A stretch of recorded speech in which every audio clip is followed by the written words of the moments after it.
Good afternoon, everyone. Welcome back to another episode of Dojo Live. Today is Wednesday, November 24th, 2021.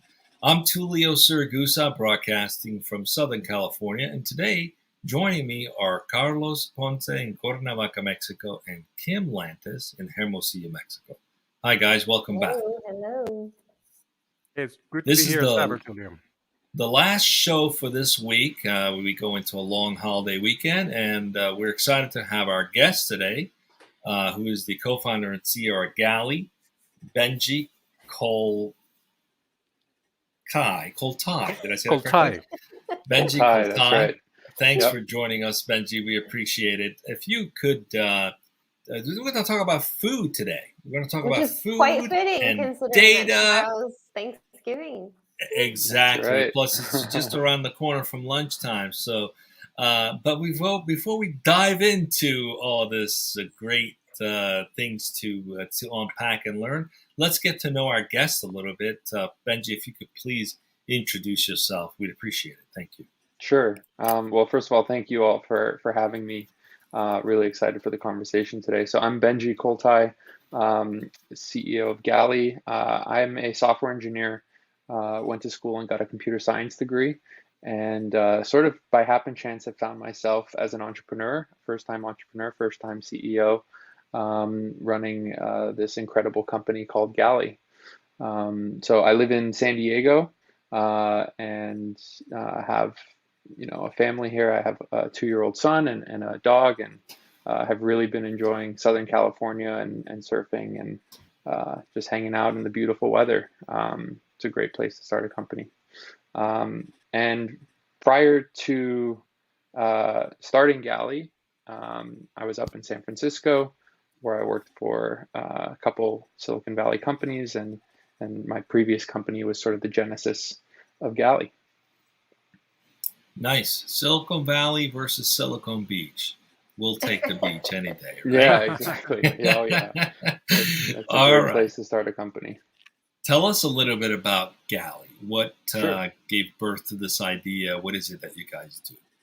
Yeah. So, as I mentioned, I'm a software engineer. So actually, my last job, I joined a company as one of the early engineers. The company was called Sprig, and Sprig was started in 2013 and was one of the first full stack virtual kitchens.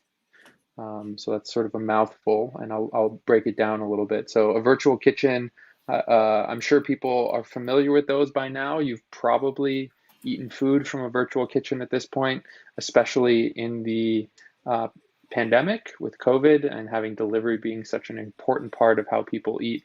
The idea of a virtual kitchen is that it is delivery food that's made in a facility that doesn't really have a storefront. You can't walk up and order that food. You can only order it on the delivery platforms, on delivery apps like Uber Eats and Postmates and DoorDash. And so before those platforms existed, the founders of Sprig had the idea that people wanted to use their phones to order food and have it delivered to them. And so because that infrastructure didn't exist, we had to build the full stack. So we had to have a customer app, make our food, and deliver that food all under one company with one cohesive team and technology stack. And so I got a unique experience to see sort of the early beginnings of what is now becoming the future of food, this technology-driven delivery food process. And I got to see how technology was improving the consumer interaction, this online ordering, mobile ordering, and also the delivery experience. The drivers had their own custom driver app. There was smart logistics that literally could deliver your food in 2 minutes, was the Sprig model. It was pretty incredible. And then there was the kitchen component, which was left almost entirely in the dust in terms of technology. And I saw how that became a bottleneck for technology adoption in this sort of digitally driven value proposition. Essentially, kitchens don't have much software built for them to help them run more efficiently. And most kitchens of any size or any kind are run on spreadsheets or manually.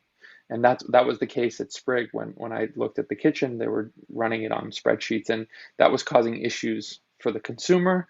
Recipes were mislabeled, dishes were mislabeled. I was gluten-free, and so it was important for me to have a clear label that says, yes, I can eat this, or no, I can't. And I couldn't rely on it because it was being managed by a human. And I said, well, why aren't we just plugging into the recipe database? They said, what recipe database? It's a spreadsheet. And so I just started building software to solve that. I first built software to manage the recipes, and then it quickly evolved into production planning, inventory management, purchasing, and essentially all the pieces that anybody who makes food, even a home cook, you don't have to be a professional kitchen. These core components are true anytime you make food. And so I built the system at Sprig. It solved Sprig's problem. People who used it at Sprig said, hey, this would have been life-changing at my XYZ last job. Please make it available even if Sprig doesn't make it. And so in 2017, unfortunately, Sprig shut down. And that was my opportunity to take the system and the learnings that I had made in building that V1 of the system, throw it all in the trash, start from scratch, rebuild brand new, fix a lot of the mistakes I made. And now we have Galley in year 4. After starting it towards the end of 2017. Awesome. Okay, so let's see if I can I like to break things down to very simple terms. So you're basically like a resource planning or the equivalent of an ERP for kitchens. Is that an oversimplification?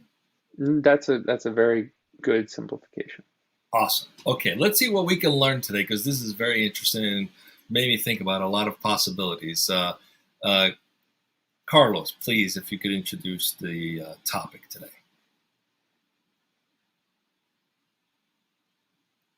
And Carlos is back. That is back. We missed you being on mute. It's been a long time. I missed my trademark. So before we went on vacation, I said, I'm going to remind them of who I really am. I am known as the mute guy. Okay. Well, thank you, Benji, for being with us today. And as you can see, we're a bunch of clowns. We're about to have fun, but we're talking about really interesting and important stuff like food data. So we're going to be answering a question. The question is why food data is the key to unlocking efficiency and sustainability in the food system. So the topic, as chosen by our guest today, is recipes, the center of the food system. Benji, tell us, why did you choose this particular topic, and why did you feel that it was relevant for today's day and age? Yeah, well, I picked this topic because it's been sort of my life's work for the last 7 years now since I encountered this first at Sprig.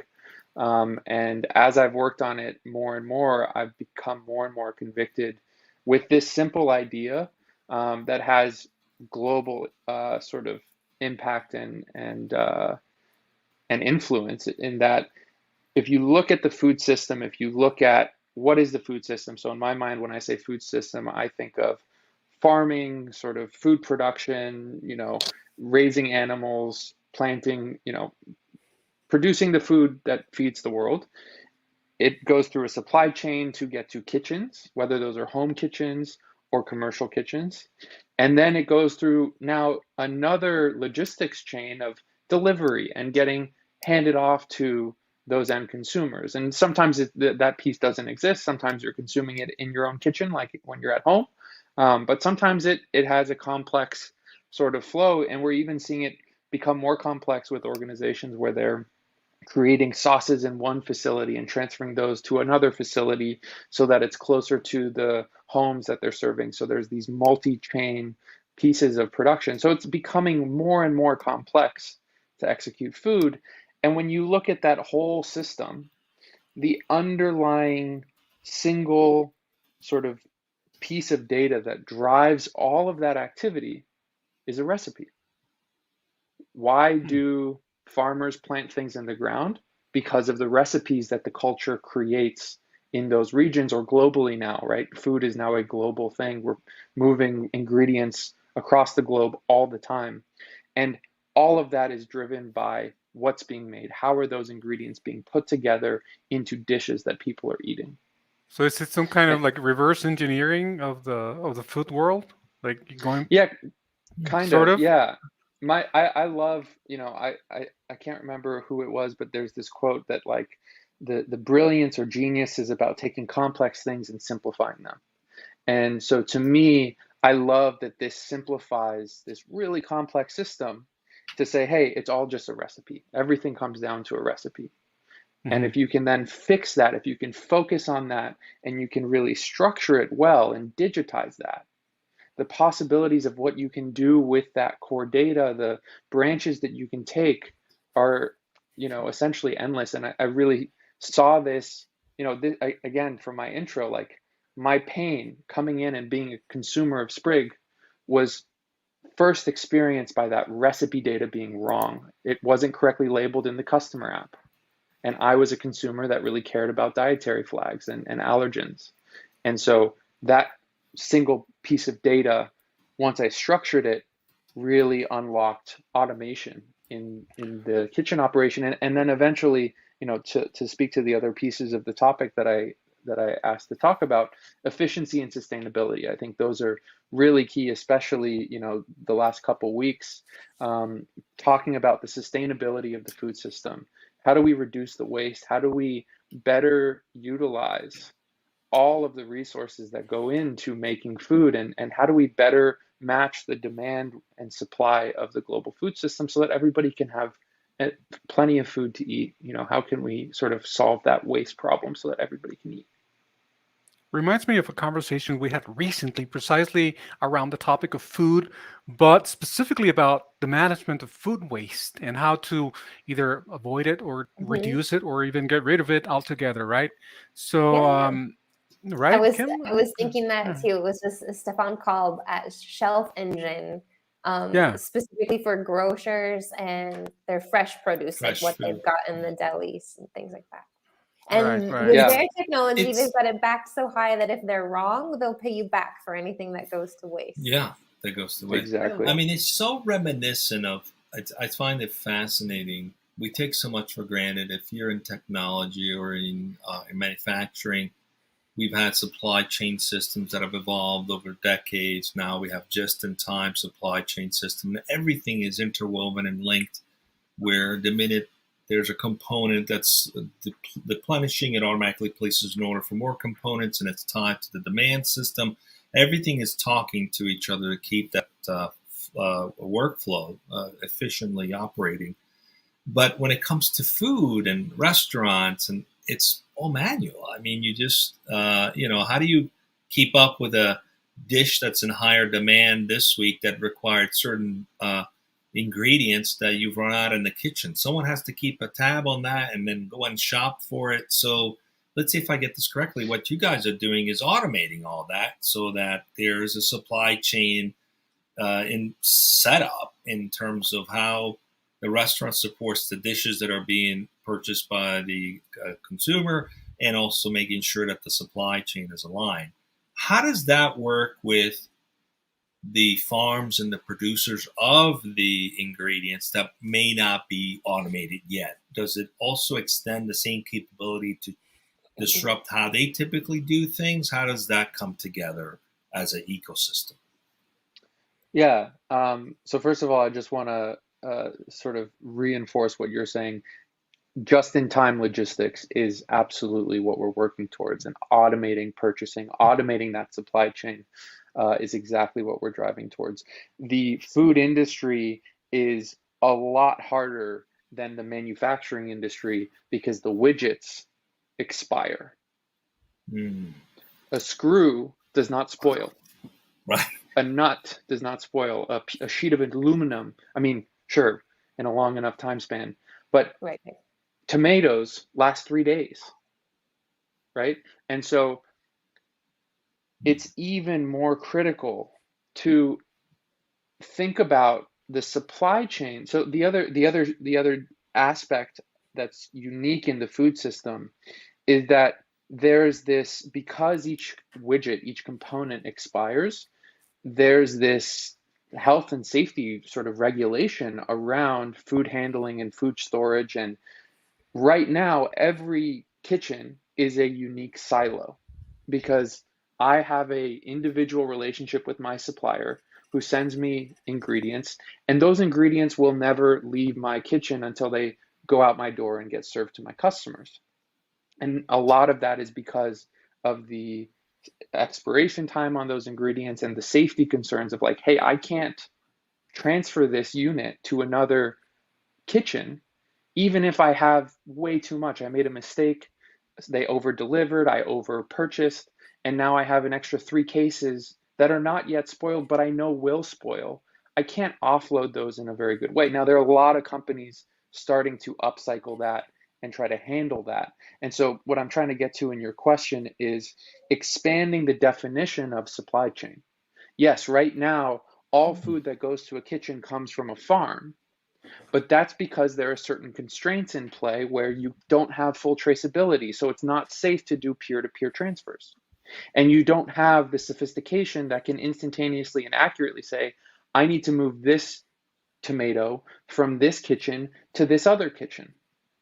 So when you have a centralized system that is Galley, that knows the state of everybody's kitchen, and not only their current state, but their future state, because we know their plan, we know the orders that have been placed, we know what's going to get delivered, we can flag ingredients to say, hey, this is not allocated to be consumed before it's expected to expire.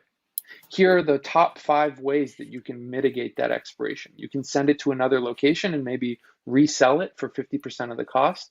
You can offload it into a nonprofit organization, and here's the sort of certificate of its safety health-wise, so that that becomes a safe thing and an allowed thing to do. So the possibilities of changing the supply chain to support this you can't just constrain yourself to the current supply chain. If you're going to have just-in-time logistics in this space, you have to also remove the constraints of what it is to be a supply chain, and sort of redefining the supply chain as well. That's crazy, like tapping into an entirely new network of local restaurants, which kind of, I think, goes really in line with, culturally speaking, what we're trying to do, right? Shift away from franchises and monopolies and into this more friendly neighborhood, mom, pop, micro. local. And even when you think about micro farming, indoor farming, right? So in the near future, we're going to have a sort of made to order shipping container farm that a neighborhood or a group of food businesses can order, and it will have 5 rows of lettuce, 10 rows of strawberries, and whatever else you want. And that will just be plopped down right next to you. So understanding what the parameters are for those and how to best order those so that it services the recipes in your region, and creating completely new supply chains where you're getting all of your greens from the indoor farm right next door. Getting even more micro, going back to your genesis story of your own, each individual restaurants or food suppliers recipes. Is it gluten-free? Is it not? Is your food data also not just on the supply chain aspect, but the actual food itself? I mean, what sugar content does a blueberry have, or I don't know. And then does that also lead to creativity and efficiency inside the organization? Meaning, okay, these tomatoes are going to expire. What recipes require a cooked tomato, or can I stew them? Or I don't have chia, but I have, what's a substitute? I don't know, that still kind of fits in with the culinary needs. Exactly. Yeah. So Kim wants to turn everybody in the kitchen into trained chefs. Yeah. Well, but leverage a great the data. idea. You might as well leverage the data and get Siri suggestions on what dishes you can swap out because the price of chicken just went up 7x because there's a pandemic and there's a global supply chain issue. Automatically have a system that looks at not only your recipe catalog and says, hey, here are dishes that have similar flavor profiles, have a similar sort of position on a menu, right? Because as a restaurateur, you think about, I want this kind of dish and I want that kind of dish so that I can have a well-rounded menu. How can you start to apply data and recipe data to help automate and drive and surface those recommendations? And even as you're saying, hey, you have a gap in your recipe catalog, there's this substitution that you can make where you can have sweet potato instead of russet potato. And when you do that, you should add a little bit more fat. and here's a sort of guided way to make a new dish, if you're an organization. So it's a perfect example of why not only what we do in terms of making kitchens more efficient is really important, but the data that we're collecting and the ways that we're going to be able to aggregate, obviously anonymize, protect IP is a big thing for our customers of, hey, I have this proprietary recipe. I don't want you sharing that with other people. That's not what we would do necessarily, but we can say, hey, here are some ideas that we've seen in 100 of the recipes that we have. And I can see very easily how that would benefit not just at the household level, the families and such, but also the restaurant industry. Even whether be it directly to the consumer, to the patrons, or even at the even more so, I would say, at the industrial level, like these large. How do you call those? The places where people gather to eat or have lunch, factories food and halls. larger food Yeah. halls, exactly. So I can see the benefit of maintaining a balance of using all of these data to keep everything pretty much flowing smoothly and seamlessly without many disruptions. Am I right? Absolutely. Yeah, 100%.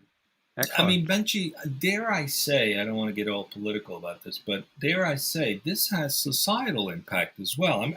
As I'm listening, I can't stop but think, why isn't the FDA pushing for this kind of movement? Because there's so much waste that happens out there. Hunger is actually a logistical problem. It's not a real problem. There's so much waste that could be solved by just collaborating, having a system like this, which would allow more interaction and the ability to really manage the supply chain and make it go where it needs to go before it goes to waste. Is there any thought to this becoming something that gets more regulated and required in the food industry as a way to help reduce, number one, waste, but also kind of help with the hunger issue that's happening out there that doesn't need to be happening?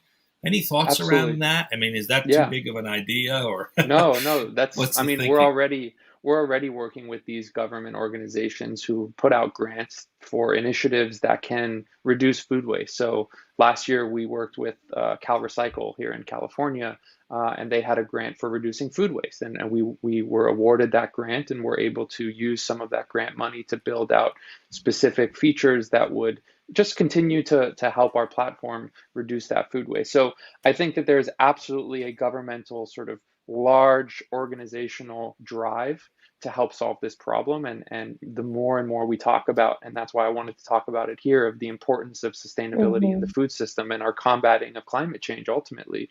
It is a huge component of climate change, and technologies like this that really fundamentally change how people do things is what is going to unlock really the savings that we need as a human race, as a global society, to get this problem under control and fix these logistics. The other thing that I wanted to say around regulation is that regulation is sort of this interesting catch-22 where it tries to be right at the cutting edge of what is possible. And you can only really regulate things that people have a chance of adhering to, but you can't be 10 steps ahead. So does the FDA actually want to regulate more stringently food safety and food tracking, such that if there's a salmonella outbreak, they can send a text message to everybody who they know ate the contaminated batch that came from the supply chain?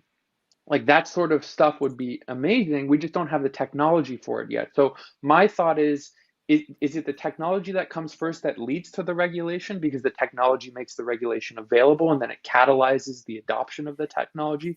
That's what I see. And so as we create the technology, the possibility to provide that farm to fork traceability of that onion, that specific ingredient, the regulation is then going to follow and be like, oh yeah, of course, everybody should be doing this.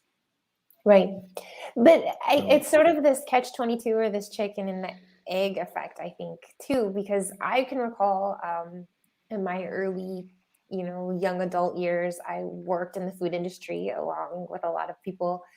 And I worked with a particular franchise. And I remember at the end of the day, tons and tons of food was put in the trash, prepared food, of course, soups, biscuits, you name it. And I remember asking the manager, like, why aren't we giving this to like a homeless shelter or something of that sort? And his answer was legal reasons. Because if we give this soup to a homeless shelter and somebody gets sick or even claims to be sick, and we are a huge company, right? Suing and lawsuits. And so is that also something that needs to change in the food industry, the legal component of what is worthy of a lawsuit? Are we too sue happy as a culture? Like, does that have to change? Well, again, I think that if there's a technology where you could prove that this dish was safe, then that would solve that problem, and the legal sort of control and protection is still valid, and it doesn't have the side effect of causing this waste, because now there is a path where you can remain within the Right. law, you can keep people safe, and you can still upcycle that food, and you can still prevent that food waste. So But then I even don't taking it, To I your guess, a point, step with backward. traceability comes accountability. So you reduce the risk of that happening because you could trace back to the source of every ingredient. Right. Yeah. That would probably change that risk factor. But Big then I time, guess right? also utilizing technology like Galley, in theory, that restaurant wouldn't even have waste because they'd be able to Exactly. properly project how much is Mhm. going to be consumed and what else. Exactly. Yeah. This is a very And big, important topic. I'm glad we're talking about it. yeah. We're running out of time, but we definitely want to shift and learn a little bit more about Galley itself as a company, the kind of people that get behind this sort of mission, because this is a mission. You hear a lot of companies talking about wanting to change the world, making the world a better place, and they do in little niches here and there. But this is huge in terms of the societal impact this can have. What kind of people are attracted to come work there, and why? Yeah, it's a great question, and I appreciate you asking it. We are very mission driven. Our purpose is ultimately to align the demand and supply in the global food system. That's what we're doing. We ultimately want to take this 40% number and bring it down to something more like 2 to 3%. And so the way we get there is this first product, and this is very much our first step, is to get to the center of this data, solve it, digitize it, and then there's the next ring of where we take technology and how we impact the food system. And so the folks who we have working for us, every one of them really embodies that mission, that purpose, and we're really driving to find folks who have a similar sort of idea, a skill set that can help us execute. Right now we're looking for engineers, folks for customer success, sales, finding the right persona that has that shared passion for reducing food waste and helping operators execute more efficiently. Brilliant. I was thinking it'd be so cool, like you're sitting at a restaurant ordering your food, and you can actually read a story about where all the ingredients came from, where were they grown, a little bit about the family that's running that farm. I mean, that's the kind of thing you could do with this sort of technology, so you can gamify I'm, and make it fun for everybody, yeah, right? I'm really excited to be able to show a carbon score for every dish so that you can sit down and not only see a price, but you can see the carbon cost of this dish. And if you're going to order the steak, you'll see that that's a higher carbon cost than if you're going to order the plant-based meal. And so creating that data, that feedback loop, is just going to change behavior of the consumers and help to drive this positive change that we're trying to do in the food industry. Knowledge really is power. All Absolutely. right. Well, it's been Ignorance great is to have you with us. You guys have any final questions? We're out of time. I mean, we could talk about this for hours, but any additional thoughts, you guys? No, I Not just want to really. say thank you. I thank Benji for being with us today, for your initiative. Also, Sprig for allowing you to kind of, I don't know what that went down, but being able to carry on that internal initiative. I think that speaks a lot to company cultures as well. And just your drive and fearlessness to keep carrying the baton. Yeah. Congratulations. Awesome. I appreciate it. It's been a really fun Yeah. conversation. Really appreciate you all having me. Yeah, we wish you a lot of success. Stay with us as we go off the air in just a minute. This is it for the week. We've got next week coming up. Besides the recap show on Monday at 12 o'clock Pacific, what do we got coming up, Carlos? 3 shows, Tulio. We got a full week ahead, and the first one as you'll know, it's Tuesday, Wednesdays, and Thursdays at 12 p.m. Pacific, and then on Tuesdays we will be speaking with Albert Saniger, the founder and CEO of Nate. That's the name of the company, Nate.tech, the future of e-commerce. And then on Wednesday we have Senk Sidar at Enquire, and finally on Thursday we have Craig Fryer at Fundify, which is fintech company. So, folks, stay tuned for all those shows at 12 p.m. Pacific right here on Dojo Live. Don't miss them. They should be as interesting as only Dojo Live interviews can get. So join us right here on Dojo Live. And remember, enjoy life, have fun, and be safe. Thank you.